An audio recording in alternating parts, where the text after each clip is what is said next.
Hello friends, in this video lecture, that is lecture number 4, we shall study about some question and answer of page number 59. In previous video lecture, that is lecture number 3, we shall study about cell membrane, smallest cell and largest cell.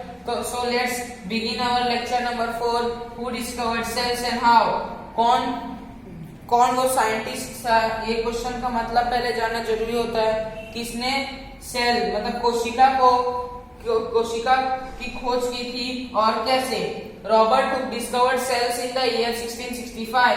ये सब हमने पहले video lecture में पढ़ लिया है कि Robert Hooke के biologist who discovered cell in the year 1665। तो अब कैसे डिस्कवर किया था वो देखते हैं। He was examining a thin slice of Kock.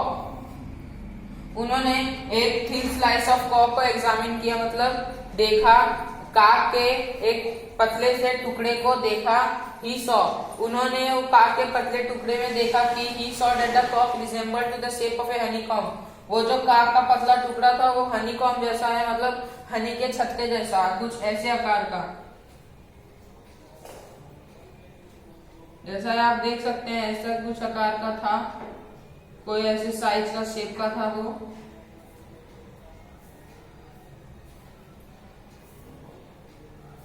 कुछ हेक्सागोनल शेप का था वो, क्योंकि हनी का कॉम्ब जो होता है वो हेक्सागोनल शेप का होता है। और फिर आगे consisting many small room little compartments, मतलब काके टुकड़े को तो हम कुछ छोटा छोटा रूम समझेंगे और लिटिल कंपार्टमेंट मतलब छोटा सा कंपार्टमेंट। इन द ईयर 1665 1665 के साल के दौरान हुक ने ऑब्जर्व किया उसे, मतलब काक के पतले टुकड़े को। Hook observe a thin slice of hook observe this का यहाँ मतलब है थिन स्लाइस ऑफ कॉक।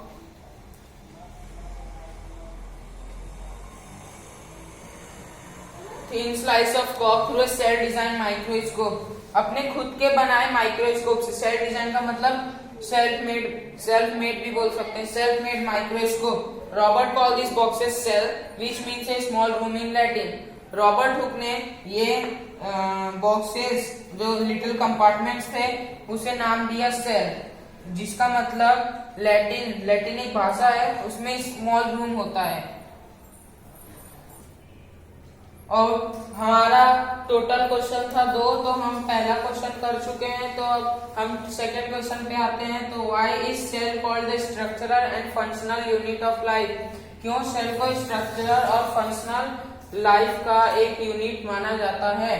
तो हम इसके answer, cells are called structural and functional unit of life because all living organisms are made up of cells and that cell is the basic unit of life. And also the functions taking place inside the body of living organisms are due to the cells. Cells are called, cell को structural functional unit of life इसलिए कहा जाता है क्योंकि जितने भी living organism है, जितने भी जिंदा पशु पक्षी जानवर ये सब हैं वो सेल से ही बने हैं। और वो सेल है बेसिक यूनिट, मतलब हम पहले बता चुके हैं cell is the basic unit of life. और उसका जो फंक्शन क्रियाकलाप जो इनसाइड हमारे शरीर के अंदर होता है, लिविंग ऑर्गेनिज्म के शरीर के अंदर होता है, जितना भी फंक्शन वो सेल के कारण ही होता है। तो ये था तो आंसर। होप आपको ये आंसर समझ में आया होगा। अब लेक्चर 5 में हम डिस्कस करेंगे प्रोकैरियोटिक सेल्स के बारे में, उसके डायग्राम के साथ, उसके पार्ट नेम, उसके पार्ट के फंक्शंस।